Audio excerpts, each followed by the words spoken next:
14. And I will open a public hearing on House Bill 3040. Mr. Stembridge. Chair Rosenbaum, House Bill 3040 directs that partisan office candidates be listed more than once on general election ballots, once for each nomination received by the candidate. That allows candidates to decline to be listed as nominee of a specific political party. It directs that multiple votes for the same candidate on a single ballot be counted as a single vote for that candidate.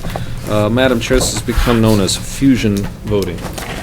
Thank you, Mr. Stembridge. And colleagues, we have a lot of people here to testify on this bill, and I will just tell the audience a few things about the way we operate here. It's our standard protocol to allow people who have traveled from a great distance to testify first, and we do also have a telephone witness who I think is planning to testify at a time certain. Well, we suggested 9:30, but I think the person is probably listening, and we could call any time. Okay, so we'll try to do that around 9:30. And so we'll start with some witnesses who have traveled from a distance, and that would be Adam Morse, Josh Mason, and Ben Healy.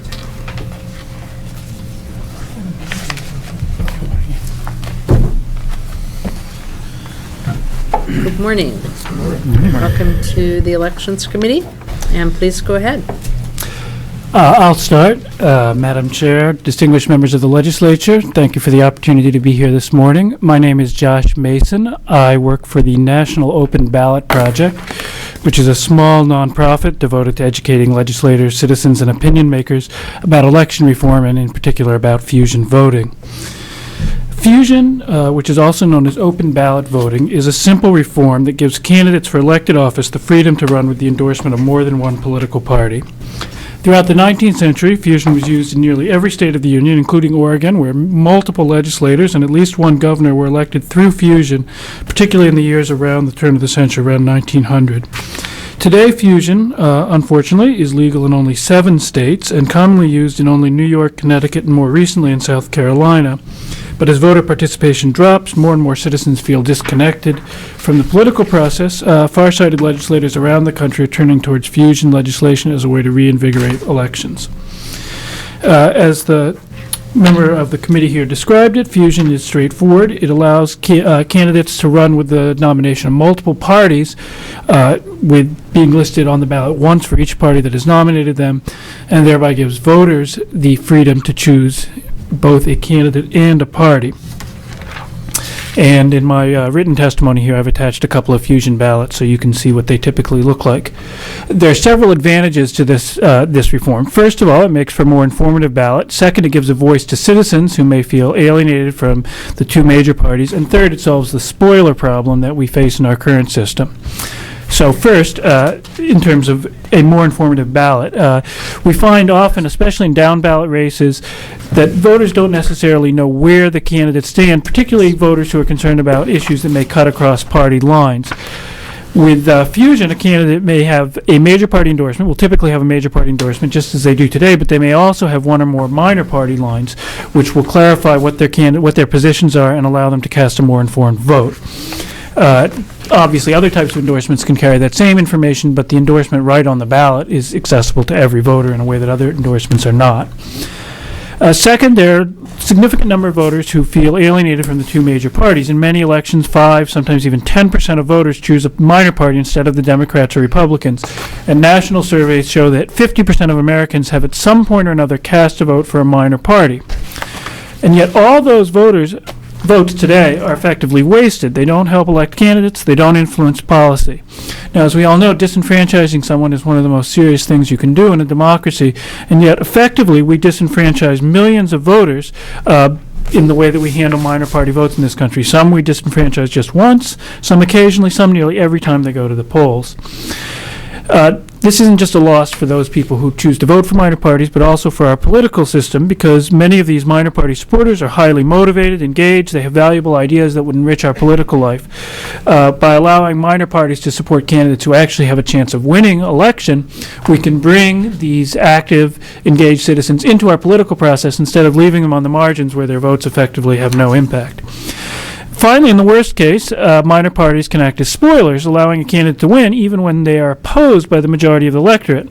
And we all are familiar with the case of 2000, but there are numerous elections where you find that minor parties, the role of a minor party is in effect to help the candidate who most of that party's supporters would have opposed to win election. Fusion solves this problem by allowing minor parties to actually support the candidate, major party candidate closest to their views, and therefore makes it much more likely that a winning candidate will actually be supported by a majority of the electorate. If it's all right, I'd like to take a couple minutes just to describe our experience with fusion elsewhere in the country, particularly in New York. What we found is that the voters who are most attracted to fusion ballots and to minor party lines are the young, the less educated, new citizens, and other groups of voters whose normal rates of voter participation are low. So this makes us believe that in general you should expect a fusion reform to increase voter participation. It also suggests that when a minor party endorses a major party candidate, they aren't simply taking voters away from the major party line, but are bringing new voters in who might have voted for a third party otherwise or might well have simply stayed home. For instance, one recent study of judicial races in New York found that when a major party candidate also ran with a minor party line, they actually received on average more votes on their major party line in addition to the minor party votes. So it seemed as though some voters were looking for that minor party as a seal of approval, which they would then use to guide their vote on the Democratic or Republican line. Another example of that, in 2005, Pace University did a survey of New York City Democrats, asking them what endorsements had the greatest impact of their vote, looking at major newspapers, labor unions, environmental groups, women's groups, prominent politicians. The number one single most important endorsement among the respondents to the survey was the Working Families Party, a minor party that uses fusion to cross-endorse members of the two major parties. The Independence Party, another fusion party, also ranked highly. Now these, again, are Democratic voters, many of whom probably vote typically on the Democratic line, and yet for them the additional information provided by a minor party endorsement was evidently the most valuable information they could get about a candidate's positions. Even more interesting, in the same poll, the voters who were most responsive, who found who reported that they were most influenced by minor party endorsements, were first of all Latinos, secondly, younger voters, and thirdly, lower income voters, all groups whose turnout is relatively low and who may be less firmly attached to the political process and to the two major parties. So again, this is clear evidence that what fusion does is by providing additional information and additional options on the ballot, it engages people in the political process who right now may not be engaged or who may be only sporadically engaged. And we've done a number of other surveys and seen surveys done elsewhere that suggest the same thing. And bringing these new voters into the process has a real impact. It actually can change. It can change outcomes in elections. It can change outcomes in the legislature.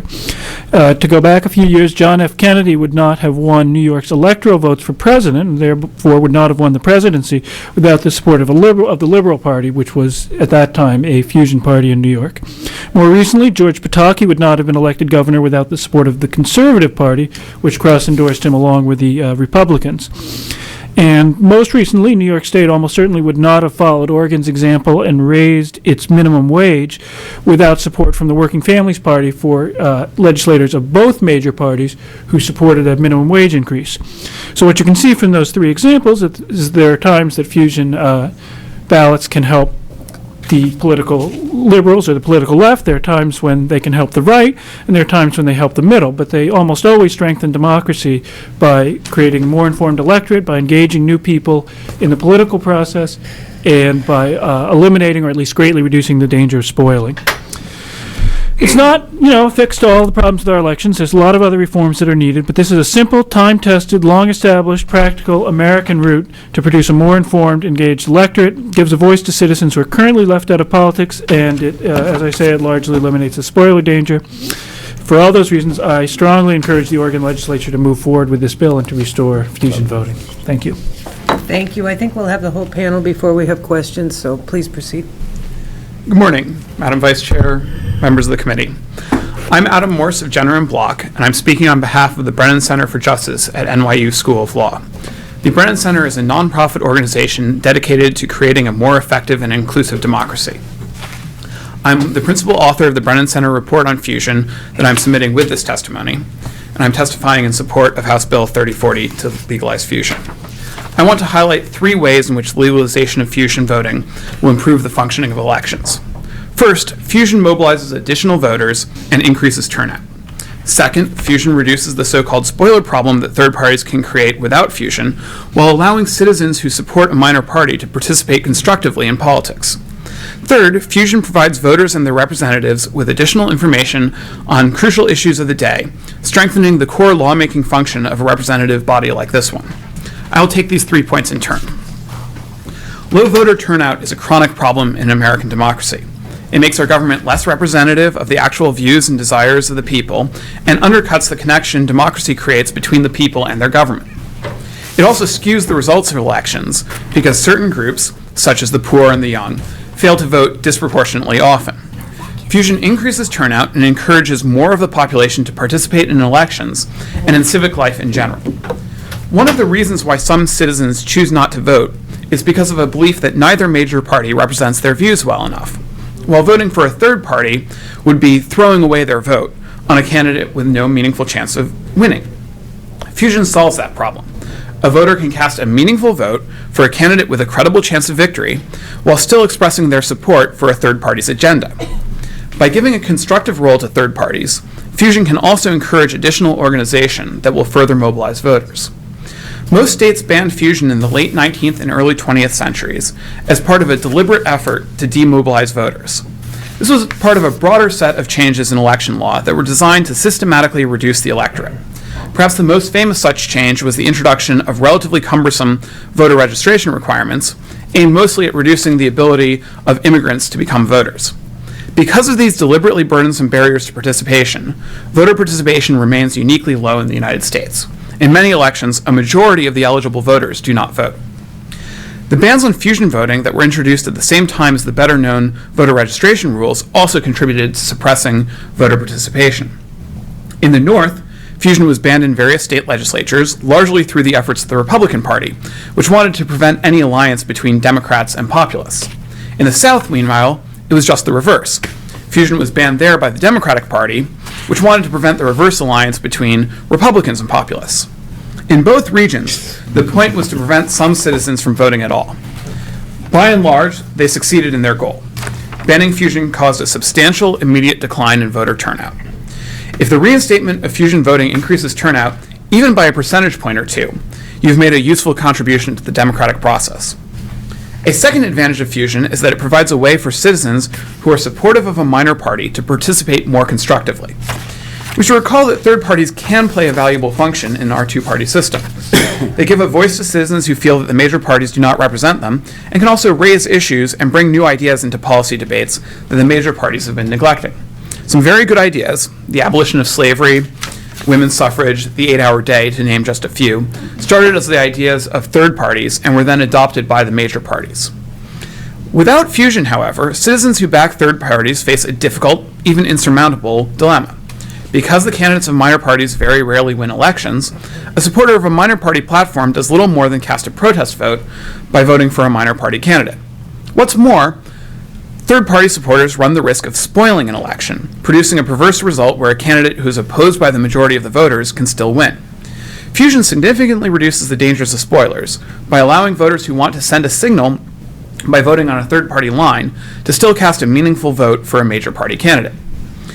You might think of it as a way to allow a citizen to cast a message vote that counts.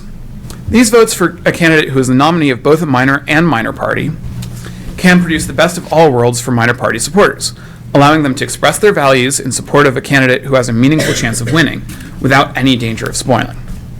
Fusion will not undermine the basic two-party system. In New York, where fusion has been actively used for 90 years and minor parties have used and continue to use fusion, the Republicans and Democrats remain the dominant parties. The same is true in Connecticut and South Carolina, two other states where fusion candidacies have occasionally flourished. But fusion does allow the people who support minor parties to play a more active and productive role in political life, without the negative spoiler or wasted vote problems. Finally, fusion gives voters another tool to get action on specific goals and to cast an expressive vote.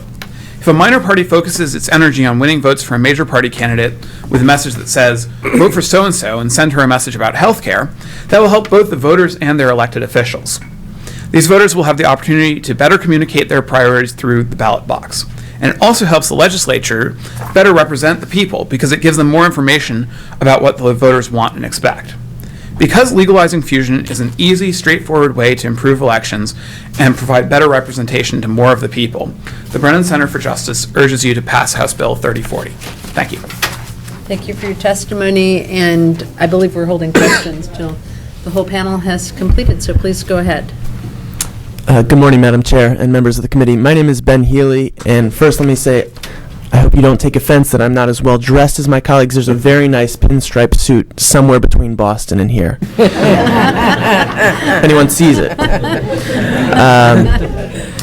My testimony actually best follows an introduction from former Secretary Rappaport, so I leave it to you. I'm happy to give it now and then call him, or if you would prefer, try and get him on the phone right now, given that I am somewhat representing Demos and the Public Policy Institute in the consideration of technical issues and costs. I think we're going to call him after this panel, so why don't you go ahead? Fair enough. So I came in last night from Boston, where the Public Policy Institute is based, a nonpartisan public Madam policy. Chair, this microphone is very sensitive, so I can move it back. yeah, move it back, and you'll actually be heard better. That's better. How do I sound now? Better. Can you hear me now? Ace. Very good. It's a nonpartisan public policy research and advocacy organization.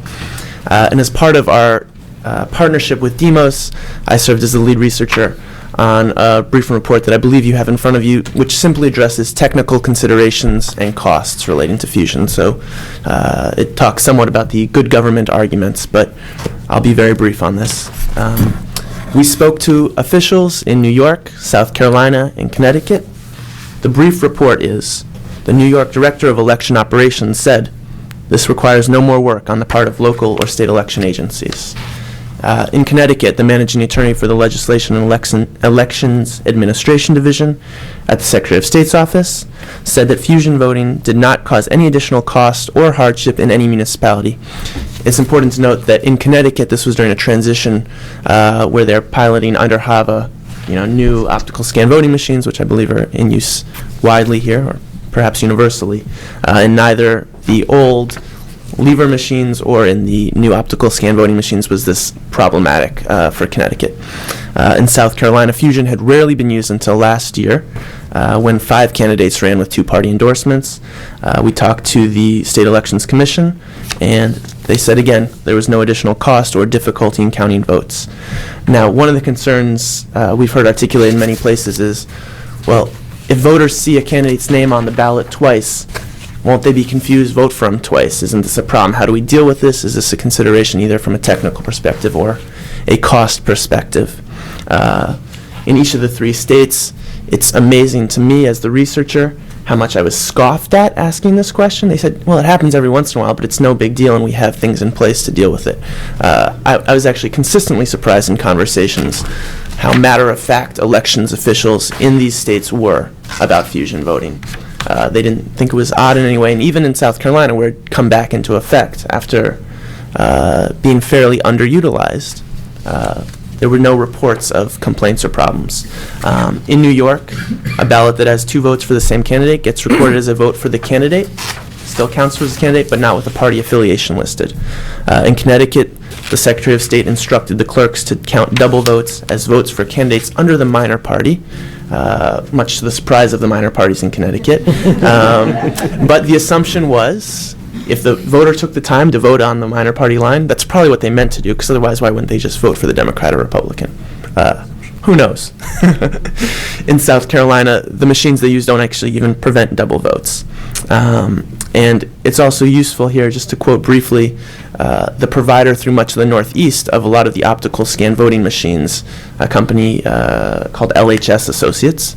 I talked to the president at length about this, and he said to me, I think he thought I was doubting his credibility as a optical scan voting designer or something, but he said, Ben, the way the system is designed, the way the software is written, the individual only gets 1 vote. Using the technology we have, double voting is not a problem. There's some concerns we heard about whether or not upgrading machines is necessary. Obviously, Oregon uses optical scan voting machines already. Fusion is used under optical scan voting machines elsewhere. No, there's no fiscal implications there. Specifically, costs relating to ballot design printing ballots, tallying votes, programming machines. We had extensive conversations, both with LHS Associates and with vendors in other states. But I'm going to quote just again from this conversation I had with John Silvestro, the president there, who said that, yes, if you have a fusion candidacy and there's another line on the ballot, for them, that's a $7.50 cost per election. So that's not that much in the first place. But he said it's no different, in fact, than if you had a third party who was running a candidate. The cost is associated with the line on the ballot, not with whether or not it's fusion. Having said that, that's in fact the bulk of what I wanted to communicate, that in both technical considerations and costs, this is essentially a neutral reform that does not add a burden to clerks or election officials, nor does it have a fiscal impact of any meaningful level. So on behalf of the Public Policy Institute, and I'll let Miles Rappaport of Demos speak for himself, but I'll say that on behalf of him as well, we urge the committee to support House Bill 3040 and move it to the floor with a due pass recommendation. Thank you. Are there any questions for this panel? Vice Chair Buckley. Thank you, Madam Chair. Jim, whichever one of you wants to take it. In House Bill 3040 on page 2, lines 23 through 28, it talks about the candidate's responsibility to step out of the nomination from a party if that candidate so chooses to do so. Is this consistent to your knowledge with how fusion works in other states, where it's the candidate's responsibility to say, I've been given the backing of the independent party, and I decline to take the nomination? It's largely consistent. The precise mechanism varies from state to state. In some states, that would be handled by the filing papers that the candidate files would need to specify that. The basic principle here is just that nobody should be required to carry a party banner that they don't support. And so it's important that any candidate have the ability to opt out, so that the only cases where fusion happens are where both the voters of the minor party and the candidate want to carry both the minor party and the major party label. I don't think this would create any substantial burden, and it just means that the candidate can control what parties the candidate is associated with. Thank you.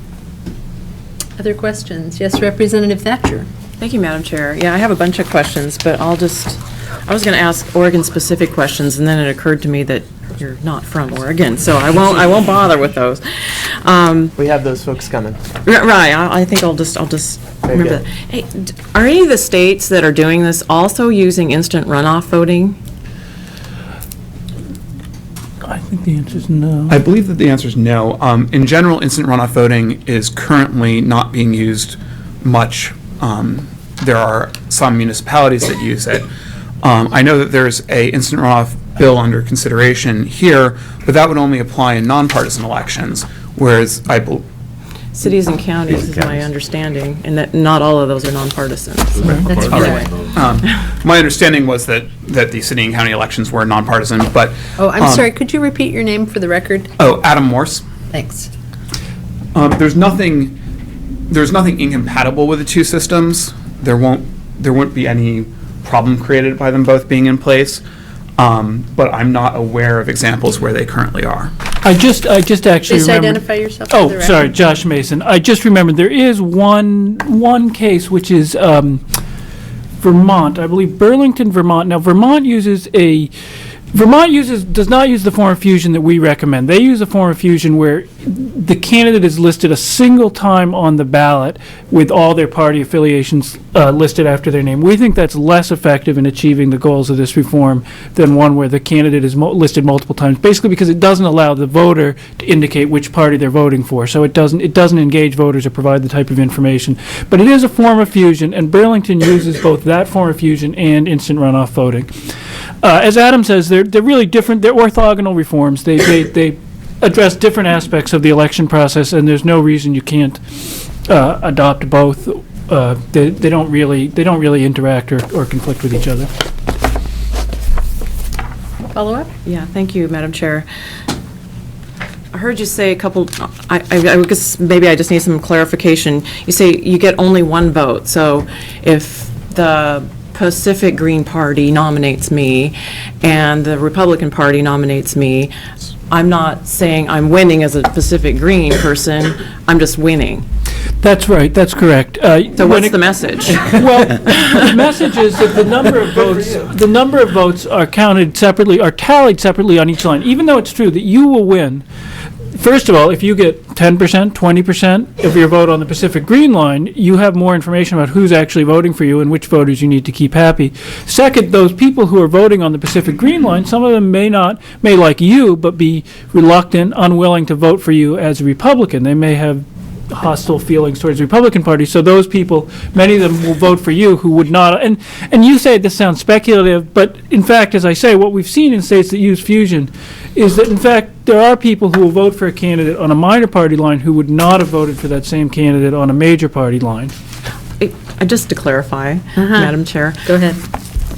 So you are counting how many are nominated? Okay, that's what I wasn't clear about. Right, so the result, the election are result split would up. say Okay, something that's like, what I wanted to know. Thatcher, 10,000 Republican, 2,000 Pacific Green, Okay. and then 12,000 would be your total for determining the outcome. That would be the extra information we're talking about. Okay, thank you. I wasn't clear on that.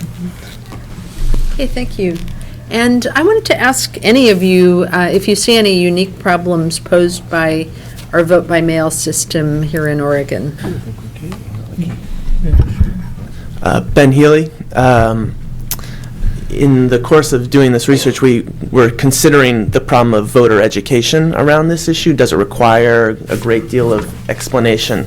And in fact, we think the vote-by-mail system, this is the conclusion we reached sort of talking amongst the research team and not necessarily in conversation with county clerks here. So, take that as you will. Was that in fact it would be even easier to do the amount of voter education that you would need to do by simply inserting sort of the postcard that says the bill was adopted, this is what it allows you to do, and it's right there on the ballot. And in fact, there shouldn't be any reason that it would provide. And we'll be hearing from the county clerks shortly, so. Very good. Okay, thank you. Okay, well, thank you all for your testimony. Thank you. And I think next we will get our long-distance witness on the telephone. That is Miles Rappaport, who is in New York. He's a very good-looking man. Yeah. While he's calling, Does he wear Madam Chair, pinstripes on the phone? Pinstripes. Oh, pinstripes, I tell you. Vice Chair Burger? I'd just like to say to Representative Thatcher, I hope she's not counting on that Pacific Green vote. You know.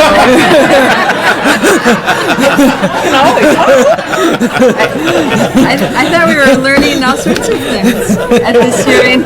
Sorry, Rep. Yes, is Mr. Rappaport available, please? Is this Jim? This is Jim. Hi, I'll put you right through. Hold on. I thought that was a great show of bipartisanship.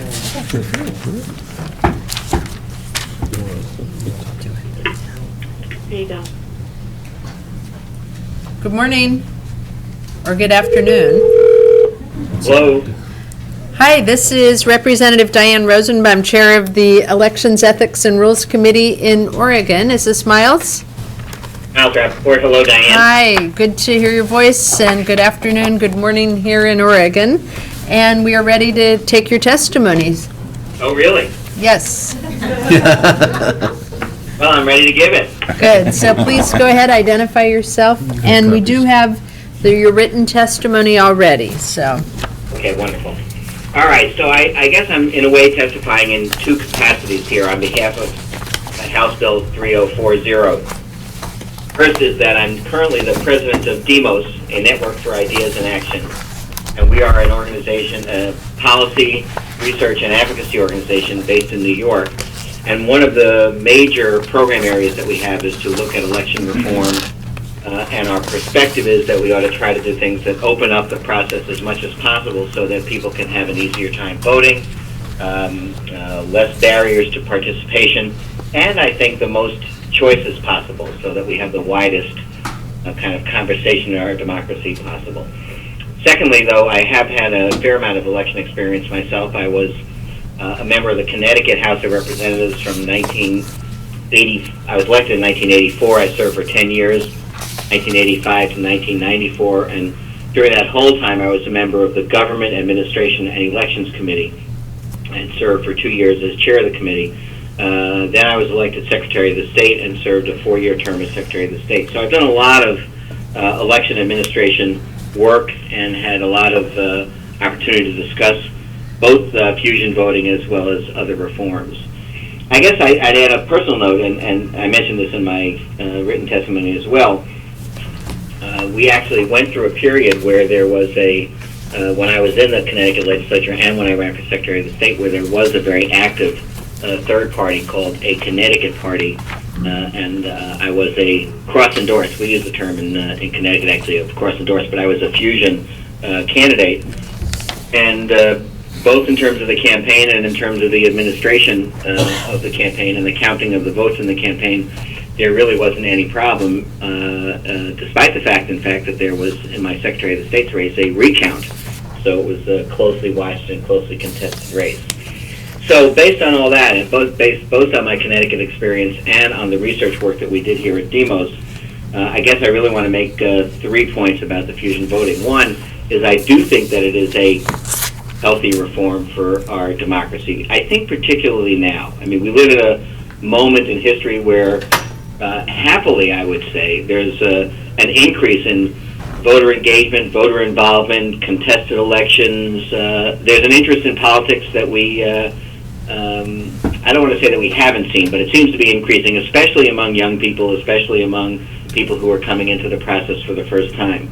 That will inevitably, it seems to me, result in political candidacies, independent candidacies, political formations, even new political parties, potentially in Oregon, but in many other places, that will in one way or another express themselves in the political process. And it seems to me that one of the things that fusion voting can do is to allow that energy and that choice in our system to come about without what is, I think, the most difficult part of third-party politics in the United States, and that is that minor parties can act as spoilers in campaigns. I'm sorry. Minor parties can act as spoilers where voters then have excruciating choices about, well, do I want to vote for the person that I like the best? But I know that if by doing that, I might actually help elect the person that I like the least. And I think you want to have, it seems to me that we want to have a system in which voters get to make the choices that they make based on their preferences of the person or of the party, without having to be a kind of a dining room strategist of exactly how this will impact other candidates that they don't really want to help. So that's number one. So I think that it has a very healthy impact on our democracy. Secondly, I can say based on my own experience, it was a simple and really a natural administrative reform. Connecticut has had fusion for a very long time, and so it wasn't like, well, how are we going to administer this? You basically got nominated by the campaigns. They counted the votes, just as you would count the votes for any candidate. And if a candidate was endorsed by two parties, then they would add those votes together. And it was as simple as that. Believe me, when I was Secretary of State, I had complaints from the local registrars of voters, we call them in Connecticut, on many, many issues. I never had a complaint about fusion. It just wasn't it wasn't a problematical part of the process. And as such, there was never, and lastly, I would make the point that it was never really a costly process. There wasn't, there weren't additional machines that were needed. There weren't major changes in the staffing levels that were needed. It was just a very simple process of counting the votes the way you would count the votes anyway. And then if a candidate was endorsed by two parties, you add those votes. So I think there's very little in the way of fiscal implications. All this is confirmed by the research that was done by Ben Healy, who I believe is there with you at the hearing, and of the Public Policy Institute of Massachusetts, and by Mariah Paul of the Demos staff, who did a fair amount of research, interviewing of election officials around the country, and essentially came up with the same conclusion that I have witnessed in my own experience. So I guess I want to end by saying that I think that House Bill 3040 is a good and a solid and a reasonable reform, which has the positive impact of expanding democratic choices and democratic engagement without any real negative in terms of cost or confusion or complication, and certainly not of the negative impact of the spoiler effect that we have seen in all too many races around the country. So I would encourage the committee, Madam Chair, to seriously consider this, and we certainly support it as both as a demos policy and based on my own personal experience. Thank you for your testimony. And committee members, are there any questions? Yes, Vice Chair Buckley. Thank you, Madam Chair. Mr. Rappaport, thank you for your testimony. In your written testimony, you do mention partisan gridlock. Can you reflect on that for us? Is there an impact with fusion voting on partisan gridlock in the legislative process?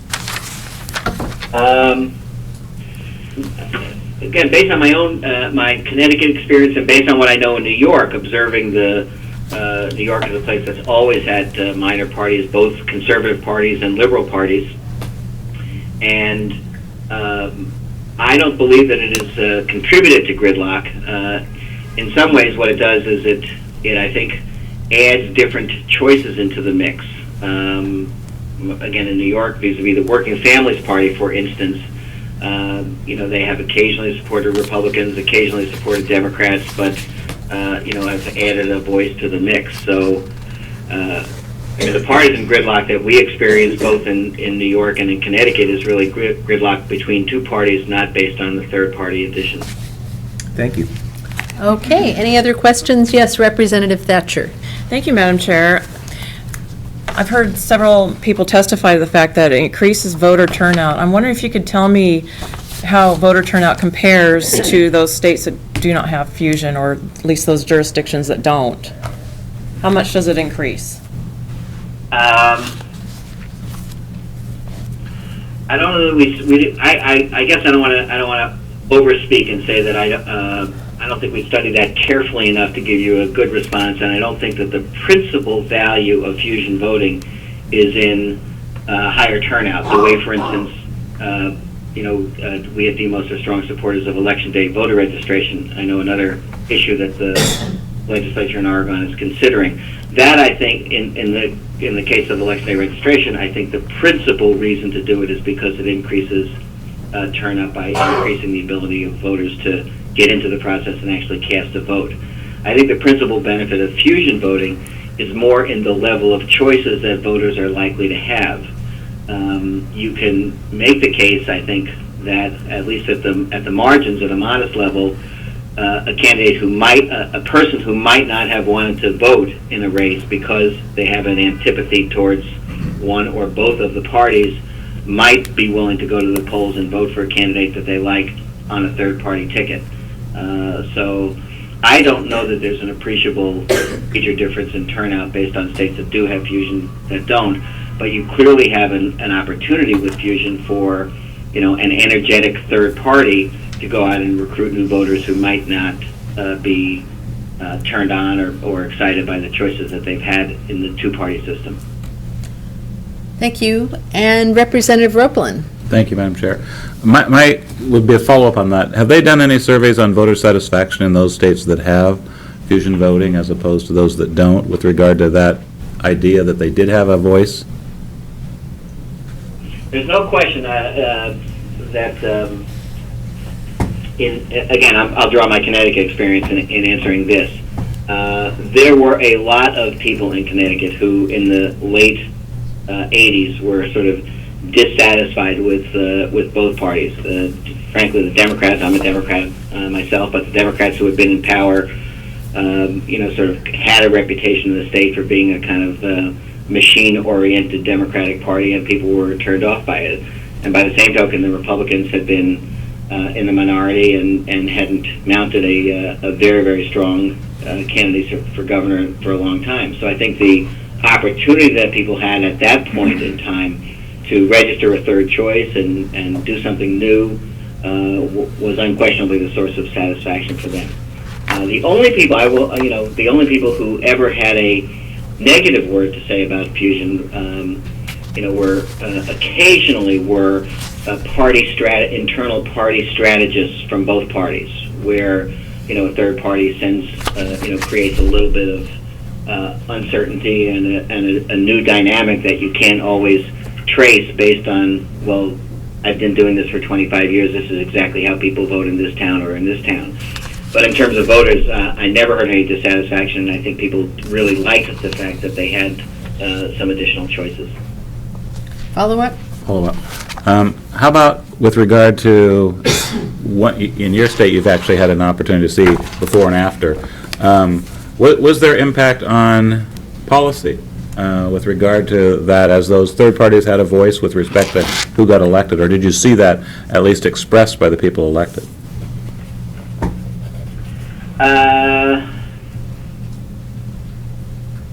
It's interesting. I would say that we had in Connecticut the potential of third-party activity.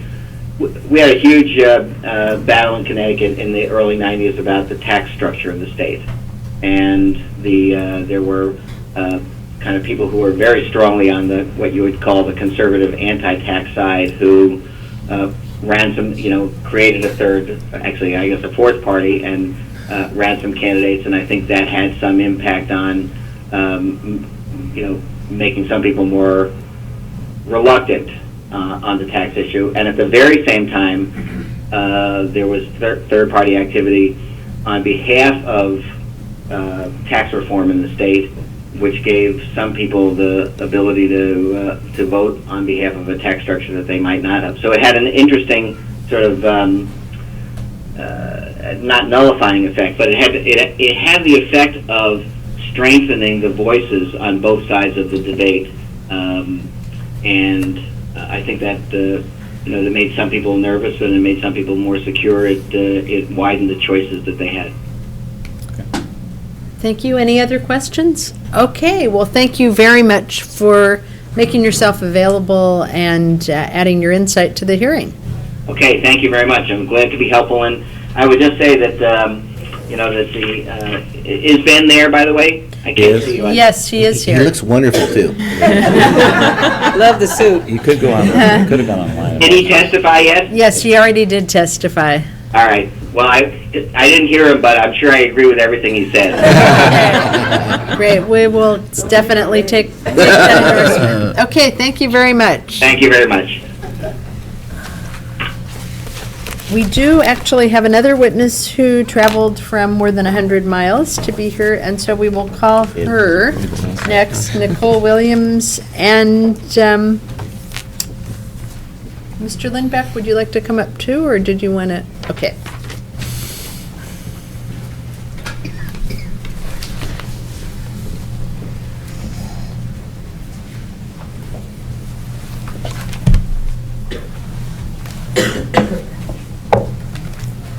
Good morning. Good Welcome morning. Chair Rosenbaum and members of the committee. For the record, my name's Nicole Williams. I'm the Clatsop County Clerk, and I'm here on behalf of the Oregon Association of County Clerks today. The Oregon Association of County Clerks has many of the same concerns for this proposal as we expressed for instant runoff voting. It is our contention that when you complicate a system, the system is more likely to fail. Both fusion voting and instant runoff voting not only change the way we vote, but it does complicate the way we vote. And I am not sure that one can work with the other, but I'll address that in a minute. Unlike the instant runoff voting proposal, House Bill 3040 does not make it an option for jurisdictions to implement. Therefore, counties will bear the cost of this change, and there will be costs. The legislation requires that all partisan candidates for a nominated position be elected in this manner at the general election. The primary concern to election officials is the enormous possibility that a voter will overvote their ballot because they will see the candidate's name listed twice for a race and will fill in the oval for that candidate names for both of the same candidates listed twice. I have had the opportunity to meet with the proponents of this House bill, and I have reviewed the paper from Demos regarding fusion voting. I wanted to point out that all the states cited in this report conduct their elections at the polls. And when you conduct your elections at the polls, when a voter brings in their ballot and it is overvoted, they have the opportunity to correct that. The poll worker actually will point out to that voter that they overvoted their ballot. Our current machines will attempt to count these overvotes and reject these ballots for further inspection. We need to have our machines programmed to catch overvotes for all the other nonpartisan races and measures on the ballot, and we have current procedures in place to inspect overvotes. I have prepared for the committee today copies of our current election ballots in which we see several overvotes during every election from voters. The increased number of double voting will delay the counting of ballots. This bill requires that if a voter does double vote, that the election official will manually tally the results for a separate candidate, and the duplicate votes will count towards a candidate without party affiliation. So we would have 3 tallies for a candidate. 1 tally for the candidate from the major party nomination, 1 tally for the candidate for the minor party nomination, and then a 3rd tally for the candidate that voted for both candidates without the party. And this would be just in a separate category without the party nomination. Since we do not have tally systems in place to accommodate fusion voting, this count will need to be done by hand. This will require us to look at every overvoted ballot, segregate out the races where fusion voting may apply, and hand count these ballots. We will need to add an additional field to our election reports where the hand-counted results can be entered. Since this would take place during a general election, election results for these contests will be delayed up to several days after the election. Finally, can instant runoff voting work with fusion voting? Representative Thatcher, thank you for raising this issue. Let's think about it. A voter may be presented with a ballot with 4 candidates. 2 of these candidates are the same person. Under this scenario, a voter may be asked to rank candidates in order of preference and also be asked to rank the same candidates differently for instant runoff voting to work properly. At the end, election officials will need to make sure that the vote for the like candidates count. However, under instant runoff voting, the vote may need to be redistributed to the other candidates. This is why the Oregon County Clerks respectfully ask this committee to oppose House Bill 3040. Thank you for your time today. Thank you. Please go ahead. Good morning, Madam Chair. I'm John Lindback, Director of Elections in the Secretary of State's office. I wanted to address 2 issues for you with respect to this bill. One of them is that this, moving to a fusion voting system fundamentally changes the assumption that voters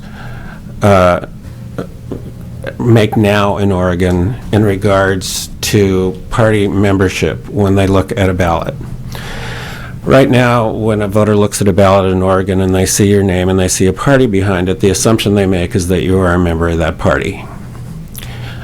Fusion voting changes that assumption, and that's something that would require some voter education, because they can't assume anymore that you're a member of that party. What they can assume is that you're endorsed by that party in some way. And so it may raise a question in the mind of some voters as to what is this person's true party membership, because you can't tell that anymore. I think that's something that you may want to think about in regards to a policy change of this kind. And I was thinking about an unusual situation that we have here in Oregon that this bill would affect. And I pointed this out to the advocates, and we've had some good meetings with them and productive meetings with the local advocates. And I pointed out that situation where we have in Oregon, where we have a group of legislative districts that are very heavily dominated by one party or another. Obviously, in Eastern Oregon, we have some very Republican-dominated districts. In the center of Portland, we have some very Democrat-dominated districts. If this was in effect in this, under current law, what has happened is that in some of those districts, the minority party, Republican or Democrat, put up either token or no opposition in some of these legislative races. And when they put up no opposition, sometimes it provides the opportunity under current Oregon law for the candidate in the majority party to get the nomination of the other party through write-in votes of friends and acquaintances who will provide enough write-in votes so you also capture that party nomination. But under our current law, you pick which party you're going to, under that situation, is going to be behind your name on the ballot. And so if this was changed, for example, Representative Rosenbaum, in your district in Portland, if you were to get both nominations, the ballot would say Representative Diane Rosenbaum, Democrat, and Representative Diane Rosenbaum, Republican. And what does that tell the voters about what you really are? And so I think this is something that's worthy of discussion, because this is, to me, a very basic, fundamental change in what you tell the voters on the ballot. And ballots, historically, you have a value that a ballot is the one place that the voter looks at in an election where what they read is accurate and true. And so I think something would have to be done about that situation, or at least you may want to consider it.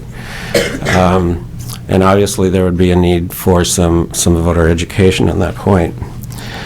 I also want to bring some reality to the conversation here about our voting machines and give you a quick little primer on voting machines and why the testimony of Mr. Healy was just terribly inaccurate in regards to costs. Connecticut and New York, as Nicole pointed out, vote at the precinct. When you vote at the precinct elsewhere in America, you use what is called a precinct counter to vote. That is a in Connecticut, they are Diebold machines. They're slow-speed scanners. It's an optical scan ballot, just that looks very similar to what we vote on here. But when the voter goes to the polling place, they put their ballot through the machine, and the scanner reads it, and it drops down into a box below.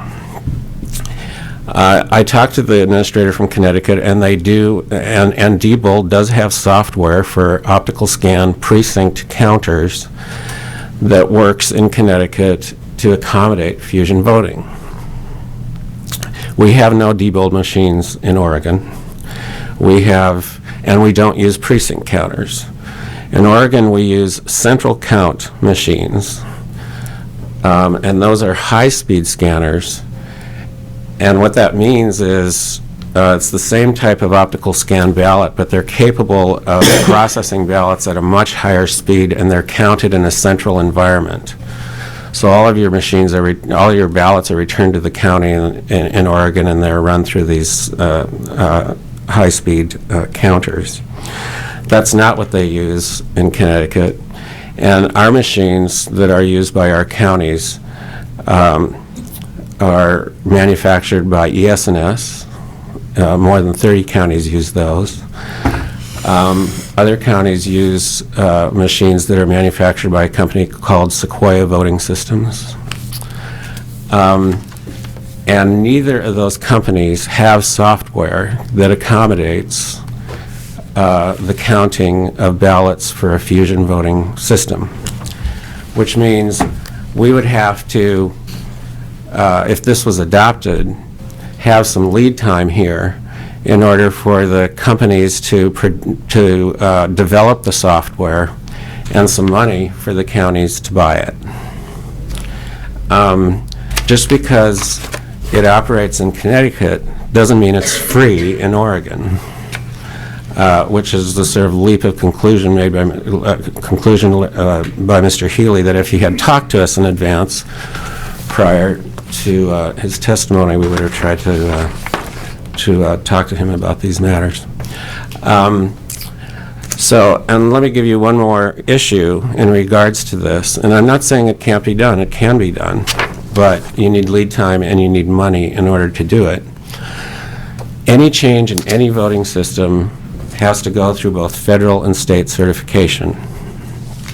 Since this is brand new software that would have to be developed for our machines that we use here in Oregon, it has to go through the new federal certification system at the U.S. Elections Assistance Commission. That can take, I mean, it's not unusual for that to take a year. They go through independent testing authorities like Wiley Labs, extensive testing. Then our law requires them to come here for Oregon certification because we test these systems for things that the national labs don't necessarily test for. Our process is more timely than the federal process, but they cannot come through Oregon's testing until they have completed their federal testing. That has to happen first. This is all a way of telling you that the lack of an effective date in this bill is a real problem. We would need lead time to get this done. I would suggest 4 years would be probably the most reasonable. 2 years would be a push. But something needs to be in there, because right now the way this is written, it would have an effective date immediately if it passed in this condition, and we would be hand counting our entire 2008 elections, because there would be no other way to do this other than hand counts. So that's the reality of the situation for Oregon, and if you have any questions, I'd be happy to answer them. Are there any questions for these witnesses? Vice Chair Buckley. Thank you, Madam Chair. Thank you both for your testimony. There are some assumptions in play, I think, with some of the comments. One is the assumption of severe overvoting, which the evidence, I don't see the evidence that that's happened in other states. The other is concerning instant runoff voting, again, being for nonpartisan elections, and a county would have to make a choice whether it wanted to do both instant runoff if fusion was definitely in place as well. But I guess my question is, I find a simple one. If there was a, say in my district, if there was a Democratic candidate named Peter Buckley, and there was a Green Party candidate named Peter Buckley, we both had the same name, and there was a Republican candidate named Arnie Roblin, couldn't the machines count the votes for the Green Party candidate named Peter Buckley and the Democrat candidate named Peter Buckley? And wouldn't that come out of the machine saying the Democrat candidate Peter Buckley received 80% of the vote, and the you see where I'm going with that? I mean, Yeah. would not the machine count those votes? Chair Rosenbaum, Vice Chair Buckley, yes, it would.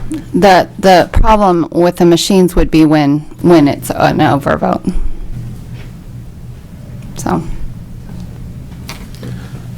If I could add one more thing, is that, and I believe this bill, though, requires, or there's some amendments maybe, because we've talked about this with the advocates, that they want the machines to, here's the programming problem. Right now, if we have an overvote where somebody came in and voted, for example, Representative Berger in your race for both you and your opponent, just a mistake, that vote isn't counted. But Me they wanted. the machine is programmed to the machine is programmed to say, you know, it's essentially not a vote because it doesn't know who they're really meant to vote for. But under a fusion voting system, people could, under this bill, overvote by coloring in the circles for both you and if you were on a minor party, and doing it both because they're so enthusiastic about you. The machine is supposed to be programmed to accept that overvote, but reject the other overvote that I was talking about. And that's complicated programming. That's why this would take reprogramming new software that would need to be certified at both the federal and the state level. It also needs to, under the proposal we talked about with the advocates, is count up the votes for Representative Burger, Republican, and Representative Burger, whatever minor party endorsed you, and then account for those people that overvoted in some way, and that's a third category, and those reports would need to be produced by the machines. And I'm not saying it can't be done. It can be done. Obviously, Diebold has done it in Connecticut. It's just not free, and it takes time. Okay, Representative Roblin. Thank you, Madam Chair. I guess Representative You wanted to Buckley- correct the record on that 80%? No, I was fine with that vote. I was concerned, though, which caucus you would go to. You were both. Oh, okay, Andy. But the question, I guess, goes back to, as you see this bill written, it doesn't allow you just to let the votes go through. I mean, doesn't when the overvote happens, it kicks that ballot out, so you can actually look at it. So if that's happening, you're saying this bill doesn't allow you to just do those by hand and keep the other three votes together, and then at the end you just add them up separately, not in the machine. And you don't think this, the way it's written now, would do that? You think it has to be reprogrammed to do that? Well, it depends on how efficiently you want your election to run. I mean, presumably in Connecticut, they have programmed these machines so that it takes care of all of that, and you eliminate all that hand counting. Yeah. Yes, Vice Chair Berger. Madam Chair, thank you. Mr. Lindback, you know how deeply I resent the fact that you're telling me a policy is bad because of technology. And I know that the bottom line is cost. Okay, so these wonderful machines that we have and the software that runs them, are they in, I mean, it just, somewhere in my gut, this testimony bothers me a lot, not because it isn't true or a reality, but because why isn't this company that we're dealing with or some other company developing this software, or are they, and have we come to the point where, you know, the technology drives things, not our policy? I guess I have to put this on the record. Okay, well, thank you. I don't think I said this policy is bad. That did not... You said it was unworkable because of technological reasons, and that's what just gets, I guess I'm too old to let technology rule my life that completely. Well, what I recall saying was that it can be done. It just takes time, and it takes some money. Okay, thank you. I've put on the record my true feelings here. Thank you. Representative Thatcher. Thank you, Madam Chair. This is now I'm back to the Oregon questions I was going to ask the first panel. How many parties do we have here in Oregon, and how easy is it to form a party? Well, I believe we have 6 now. The two major parties and 4 minor at my last count. And I'd have to look at the requirements they turn in petitions. It's done by petitioning in order to form a party. And it's a fairly hefty requirement. I'd have to look for you, Representative Thatcher, for the number of signatures. And then they have requirements for maintaining their status as a party. Follow-up. Would you anticipate that there would be an attempted proliferation at more third parties if this were to become reality? Like if I wanted to, well, just go ahead with that question as is. I don't know, possibly. I mean, if what the advocates say is true, is that, you know, that the current dynamics of the political system have suppressed people's interest in voting for third parties because of this perceived spoiler effect. If you eliminate that, if what they say is true and you eliminate that, it could certainly increase the number of the incentive to form a minor party. I guess one more question. Okay, and Madam we're Chair. rapidly running out of time here, so please. I think it's a pretty straightforward question. Are you saying that instead of having, because you gave the example of Chair Rosenbaum being nominated by both the Republican and the Democrat Party, are you saying that if one wanted the endorsement of a third party or another party, just to simply list it as an endorsement rather than, is that what you're saying is a better option?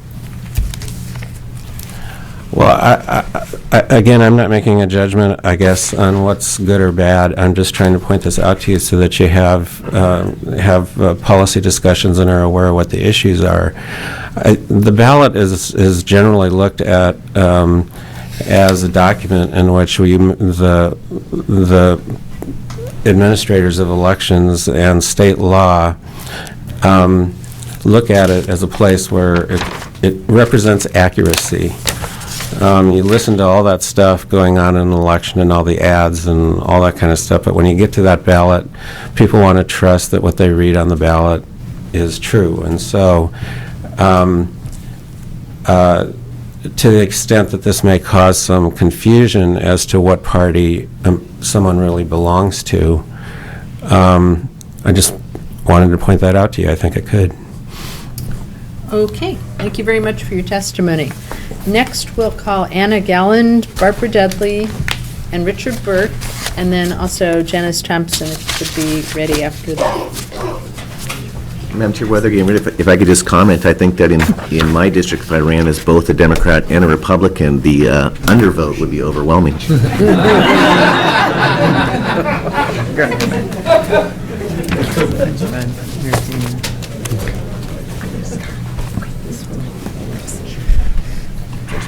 Good morning, and please proceed. Thank you. Thank you, Chair Rosenbaum, for holding this hearing, and to all of you for giving us this opportunity to testify about fusion voting. My name is Barbara Dudley. I'm an adjunct professor at the Hatfield School of Government at Portland State. I'm also a partner in Bethel Heights Vineyard, which is a family farm in Polk County. And I am a member of the Oregon Working Families Party, which is one of the advocates of this fusion legislation. Fusion, as you know, was legal in Oregon in the 19th century. And at that time, it provided a way for rural and urban voters to come together on issues which they shared in common, populist issues of the day, which affected family farmers and wage earners alike. This is an era when we could very much use that same common voice, when rural and urban Oregonians need to come together on a number of issues that plague the state, from land use planning to healthcare reform. We realize that fusion voting is not the solution to all of the problems that ails the state, but it's part of the solution. We believe that with fusion ballots, voters can focus on the issues which unite them. Voters can vote with the party which best represents their views while making coalitions with other voters in other parties to support a particular candidate. That way, voters can make their views known, and the candidates and the legislators can have a more accurate view of what their constituents want and expect. The people of this state do not all fit neatly into one of the two major parties. Over 25% of the voters in this state who are registered to vote are not affiliated with either major party. And only 67% of the voting age population is registered to vote at all. Oregonians can be very thoughtful, they can have lots of opinions, and yet under the current system they can only participate in the electoral system in a consequential way if they vote Republican or Democrat. As you all were talking earlier about not wanting to reward non-voters, I can only say amen. But I would also like to say that we do not want to leave it there. We would like to encourage those people to vote. And we believe that fusion voting moves us in that direction. Many Oregonians clearly want more choices than they see on the ballot, but they don't want to throw their votes away. Fusion gives them the opportunity, while focusing their attention and that of the legislators whom they elect on the issues which matter most to them. Not all minor parties will exercise the option to fuse with a major party candidate. Some will continue to run standalone candidates. But again, the fusion option means the possibility of compromise and coalition is available. And that option makes it more likely that compromise could be reached in the legislature. This committee is considering many different changes to election rules. And I want to say, in response to the testimony of Mr. Lindbeck and of the county clerks, that we have been trying to work with the elections office, with the Secretary of State's office, and with the county clerks to reach whatever compromises will make this easier to implement. There is an amendment before you which reflects already an effort in that direction, which may not have gone in the direction this testimony just went. We understood from the Secretary of State's office that there was a problem with the possible overvotes in terms of where that vote would be, to which party would that vote be credited. And the original draft from Ledge Council said that that vote would be credited to the minor party, I believe, or to no party. We agreed that it could be credited to the major party. We actually believe that problem is going to be so small that if it answers the software issue, I would say that vote could not be counted at all, as is true, apparently, from what I just understood, with votes that are overvotes that choose two different candidates. So in other words, what I'm saying is if you have a candidate appearing twice on the ballot and somebody marks them in both places, we're open to any solution to that problem because we think it will be minor. So if it means that vote's not counted at all for the candidate, if that means it's voted for the candidate for no party, if it means it's counted for the major party and the candidate, whatever works best with the current software is perfectly fine. Because our experience in other states is this is a small problem. We realize there is going to be a need to change the software that we have, and we realize that will take time. Again, we are more than happy to be accommodating in that regard. But we do believe, to get back to the major point about why we think fusion voting is important, is that we think that this is one very significant way to engage voters in the election process, to increase civic engagement, as we teach it at Portland State. Here in Oregon, one proposal that's been presented to deal with questions of voter alienation and partisanship is to have a nonpartisan state legislature. The problem with nonpartisan elections is that the voters then have almost nothing to go by when deciding whom to vote for. Party affiliations give information to the voter about the stances a candidate will take on certain issues. Fusion voting allows the voter to express their opinion on issues through their choice of party, and also to form coalitions with other parties on the issues of the day.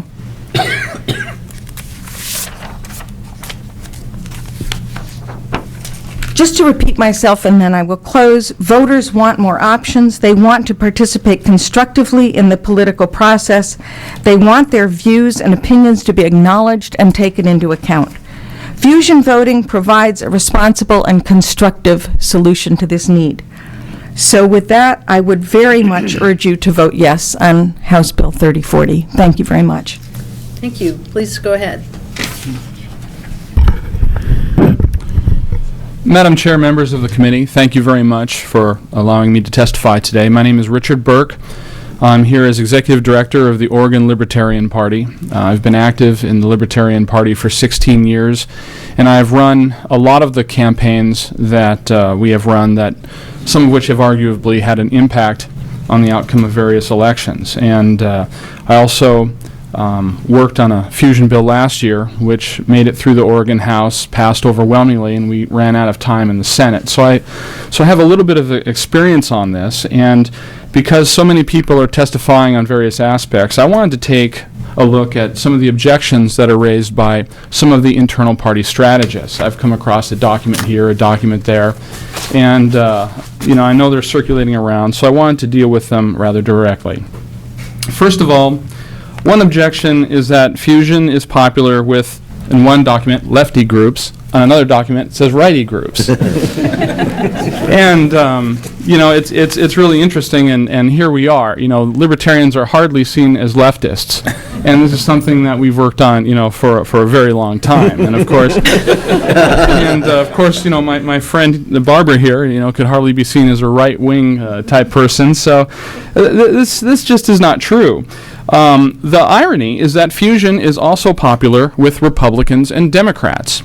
You've already heard testimony that if one major party does not run a candidate, that the other one seeks that nomination. Now in Oregon, they have to pick which party label they want to go by. But clearly, those candidates love Fusion voting because they can have it. So, this is popular all around. The next objection is that Fusion lets third parties have their cake and eat it too, since they don't have to field a candidate of their own, but could support a major party candidate, and more or less just ride on the coattails. Well, first of all, I'll tell you that third parties, when they find that they have a strong candidate, they're going to run that candidate. If they think that they have somebody that's got a chance to win or seriously have an impact on policy, they're going to run it. They're not looking, gosh, we're a third party, we don't want to run any candidates, so let's run theirs. That's not what this is about. This is a way for us to, for all parties, to come together around good candidates. And we have too much partisanship today. We hear that from everyone. This allows parties to cross lines and come together behind good people. Now, as has been pointed out, any Republican or Democrat who agrees with this objection can simply refuse to accept the minor party's nomination. Why should a strategist make that decision for all of you? It just doesn't make sense to me. And this being the case, major parties benefit just as much, and maybe even more, than minor parties. I'll tell you, as a Libertarian, as executive director, every election, I am approached by Republicans and Democrats running for office begging me not to run candidates in this race or to run candidates in that race, as if I had a magic wand and I could decide all of these things. And I know the Greens are also approached. But right now, let's say there's a candidate we really like, candidate Joe Blow, and they say, well, we'd love to have your cross-nomination.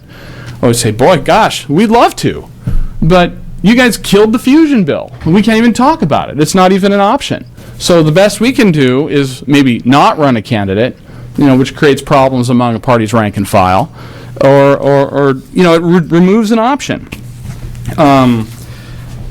Republicans and Democrats also benefit from this. They have the ability to come to us, or we to them, or them to each other. And this is a bridge building opportunity that people can take advantage of. Which leads me to the next objection that I have read about, that Fusion voting institutionalizes partisan thinking. I think this must only happen among strategists. Because on the contrary, the fact that candidates are seeking the nomination of other parties is itself something that undermines institutionalized partisan thinking. I remember at our convention back in 2002, representatives from the Republican gubernatorial candidate came and asked us to cross-nominate. Again, we probably wouldn't have done it in that particular case, but it wasn't even an option to us. And by bringing people together around good candidates who have earned the trust of more than one party, we can undermine some of this blind partisan thinking that sometimes people fall into. And I think that's a good thing for Republicans, Democrats, Libertarians, everybody. And that leads me to the next objection I've heard about. Fusion allows parties to hold out for concessions from major party candidates. Well, this represents a change from the system now. Right now, one time a candidate came to us and said, you ought to think about a cabinet position. Who would you like to have on the cabinet? Or I'm not going to go into the specifics of this, but right now, the question of run or not to run, sometimes gives us a little bit of leverage. Sometimes somebody says, I won my seat by 100 votes. Are you going to run against me next time? Well, I don't know. It depends on how you vote on a bunch of bills, whether, our party's happy with you or not. So, will there be chucking and jiving? Sure, but that's always going to happen. That's what politics is, and you all know that. This is a good bill, but the main reason it gives, the main reason why this is a good bill should pass, is because everyone gets more choices, but nobody's forced to do anything. Minor parties have more choices. We can run a candidate, as we do now, or we can offer our nomination to another party's candidate. We don't have to. Major parties have more choices too. They can simply run, as they do now. They can seek the nomination of another party, or if one is offered to them, they can decide whether or not to accept it. Again, more choices for major parties, not forced to do anything. And the voters have more choices. They can vote for candidates as they do now, not crossing any party lines, or they can signal sentiments to their candidates by voting for them on another party's ballot line. What are those sentiments? Who knows? It's going to depend on the dynamics, the issues, and the personalities involved. So a couple of other things, just as I close here.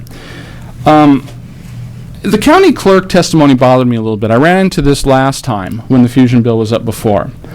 And, no balloting system is perfect, but fusion voting hasn't resulted in, electoral disarray in any of the states where it's been tried. And I refuse to believe that Oregon voters are any less intelligent than those in New York. I mean, where's the mother lode of humor we could extract from that one, But, and with regard to Mr. Lindback, I have a lot of respect for Mr. Lindback. He works very hard, and he has to take a lot of hits from a lot of people in his job.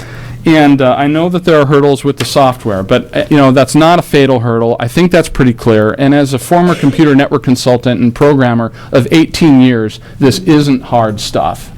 And I've done some computer programs in the field of election finance as recently as last year, and this is not a killer objection. So anyway, you don't have a lot of opportunities to pass bills that give everyone choices while not forcing anybody to do anything, especially bills that don't cost a lot of money, reduce bickering partisanship, and provide opportunities for bridge building in every conceivable direction.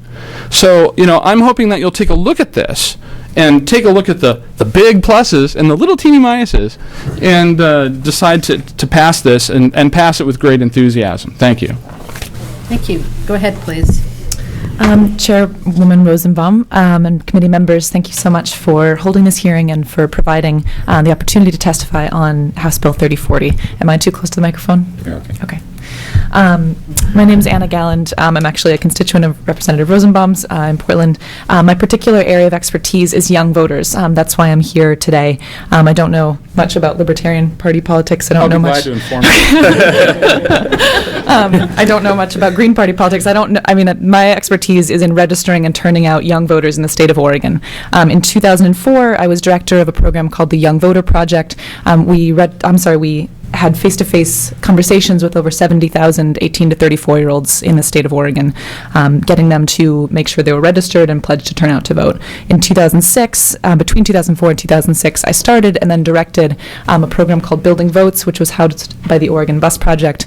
We received national recognition and grant support from the Pew Charitable Trusts. We were one of 8 programs nationally to get a big grant support from the Pew Charitable Trusts to run our program. And given that support, we registered over 20,000 young people to vote in 2006 and then did an intensive turnout program. So to that end, we talked to a lot more than 20,000 young people face-to-face because you have to talk to a lot of people to actually register those folks. This was one of the largest voter registration programs in the country. I have a lot of experience talking to young people in Oregon and overseeing programs to motivate those young people in Oregon. That's where I'm coming from. Again, between these two experiences, I've overseen programs that have had face-to-face contact with over 200,000 young Oregonians. That's a lot of conversations about politics. That's a lot of conversations about apathy and about why the system isn't working for me and why I don't participate as a general rule. And that's why I feel like I have some confidence in saying that here in Oregon, we do have a young voter challenge on our hands. Oregon, we know, has the nation's highest gap between young voter participation and older voter participation. This is something you may have heard about or already know. know from the discussions about other electoral reforms, including same-day voter registration. I think this is in part a result of our success in implementing things like vote by mail, which does encourage voter participation among voters who are stable, have stamps, have an address that they've been at for a while, and know to check their mail for their ballot. But younger voters in this state are all too often alienated and disengaged from the political process. In my experience, we are always working to counter the sort of perception and actuality of disengagement and apathy. We brag as a state about the inclusiveness of vote by mail, but in the realm of young voters, I think we have a long ways to go to structurally engage young voters to participate and give them structural opportunities to be excited and passionate about voting and elections. So what keeps young voters from participating in an actual way? In my experience, a lot of things. Campaigns and candidates ignore young voters because of the sort of chicken and egg problem of low voter turnout. I'd be curious to know how many of your campaigns actually specifically targeted young voters when you went out. Maybe you did, and that would be great. There's a lack of education about the political process. Young people move so frequently that voter registration drives and our faithful county elections offices just can't find them. But vitally importantly, there's a disconnect from partisanship. There's a distrust of the system, and there's a prevailing sense that young people's voices just don't matter, that one vote, it's a small thing. Who cares? The man doesn't pay attention to me anyway, right? So let me just emphasize that last point. Young people don't believe they can actually influence politics with their one single vote. They don't trust the parties, and they want more choice and more power with their ballot. So why would Fusion, given all that background, why would Fusion be part of the solution, in my opinion? Because this is a generation, my generation, generations younger than me, is a generation of communicators. If any of you have someone under 30 in your household, you know they're constantly sending text messages and MySpace messages and Facebook messages and YouTube videos and whatever. We like to communicate, we like to send messages. Fusion gives young people the power to send a message with their vote. So that's something that I think is powerful both in speaking to young people just from the state legislature saying we believe in your power to send a message with your vote, but it also gives organizers like me the ability to go out there and say, you want to make a difference? Yeah, vote, because look, you can even choose which line you vote on. You can send a message both with who you vote for and how you vote for them. That's a new powerful tool in our arsenal as organizers. Survey data from Fusion legal states, we also know, has demonstrated that Fusion-based parties have special appeal to young voters with limited partisan identification because Fusion gives them an opportunity to both cast an expressive vote, one that reflects their issue-based priorities, and also support a major party candidate. I can't tell you how many people I've talked to who understand the spoiler problem from the year 2000 if they were a progressive young voter or other years. So this provides an opportunity for disengaged youth to get involved in the process in a constructive fashion. Anna, sorry to interrupt you, but we're going to have to ask you to wrap it up because we do have a floor session starting right away. Okay. Fusion rules, Fusion rocks. Young people are the political canary in the coal mine, and I think if they check out from politics, really, we're in big trouble in less than a generation. From where I stand, Fusion is one vital piece of the solution. Thanks for your time. Thank you for your testimony, and I don't see any questions from the committee members, so thank you all for testifying. I apologize to the people who signed up, but we didn't get to you today. We will schedule this for another hearing and be sure that we allow plenty of time then for other people to testify too, but we do have a floor session and we're voting on some important bills today, so we need to get to that. Thank you, committee members. I will close the public hearing on House Bill 3040, and we are adjourned.